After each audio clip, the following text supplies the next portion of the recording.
by rated SPG.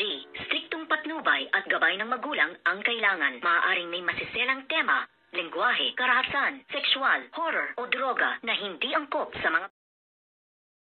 Good afternoon mga kachikas and welcome sa aking munting channel. Hindi na nga alam ngayon ang gagawin nito ngang si Emma dahil nga ang buong akala kasi nila ay itong si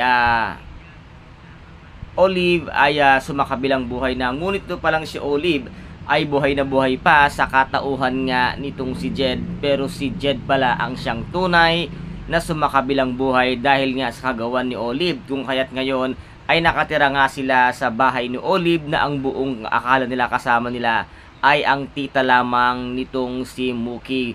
Pero ito pala nga si Olive ay siya ngayong unti-unting lumalason dito nga sa isipan nito nga si Emma at siya ang unti-unting nagpapainom nga o naglalagay ng lason nga sa kanyang pagkain or sa kanyang inumin na walang kalam-alam itong si Mookie na ang buong akala lang niya ay nakikipagmabutihan sa kanya ang kanyang tita Jed hanggang sa pagpili nga sa school ay ito ngang si Olive ang siyang nasusunod dahil yun nga ang kanyang kagustuhan na mag-aaral nga ang kanyang anak sa isang maganda at private na school.